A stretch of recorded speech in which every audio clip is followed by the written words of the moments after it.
Welcome back. As the election date looms closer, campaign propaganda is inescapable. On the streets, on television, in the media, and on the internet. But while everybody is discussing the outcome of the elections, there are those who feel that it is the nature of the elections that should be the focus of attention right now. In our next story, we take a look at a recent and very timely civil society discussion on regional best practices for free and fair elections. A Skype-facilitated intervention by Bangladeshi activist Sharmin Murshid set the context for a discussion on regional best practices for free and fair elections.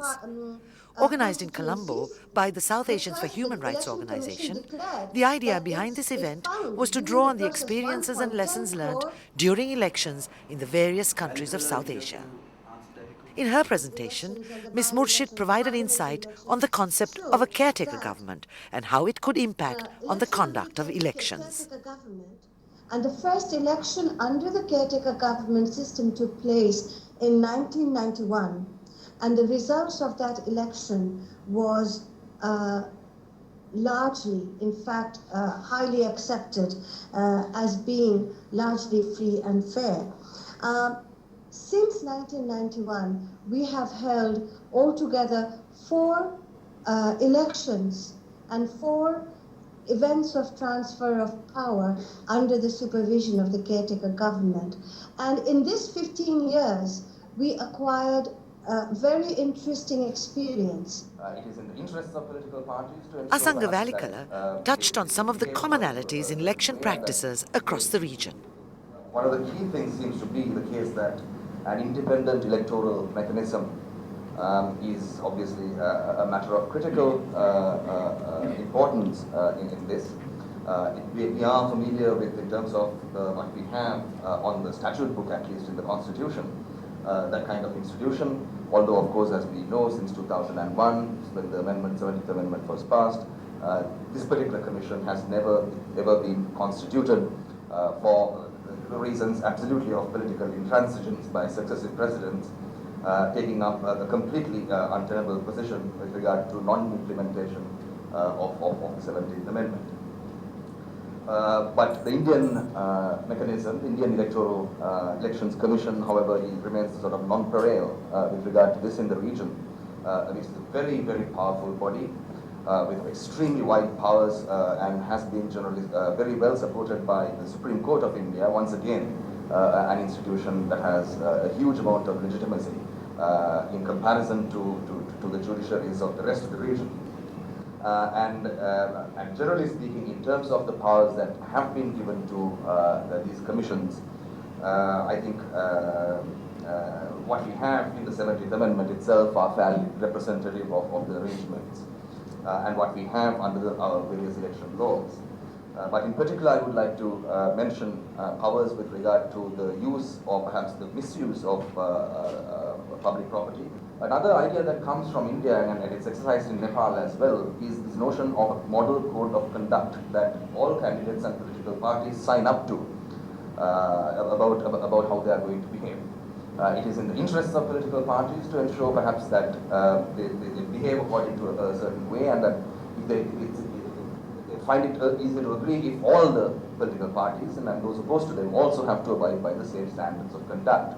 We have in our country a great tolerance for people who misbehave, people who engage in malpractices, people who engage in violence.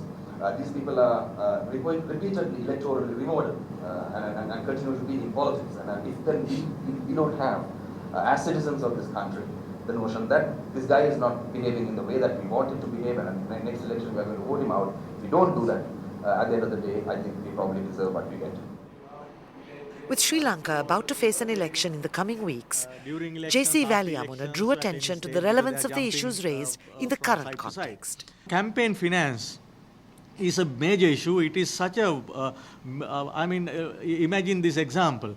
Recently, Times did a survey, and in fact, in interviews, they found that 10 major companies of the country have not funded a single political party. Either they are lying or they are telling the truth, which is, the second one is absolutely amazing and alarming.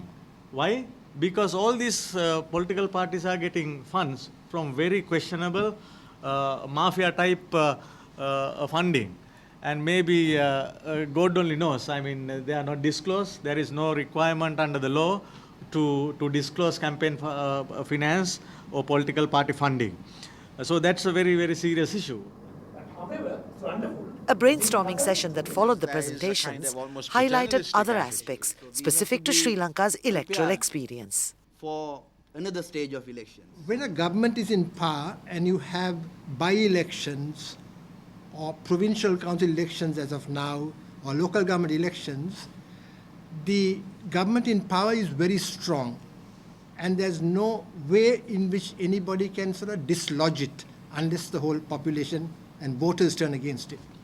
But at a national election, and this is something I used to feel very strongly, I used to feel that this is a moment of truth.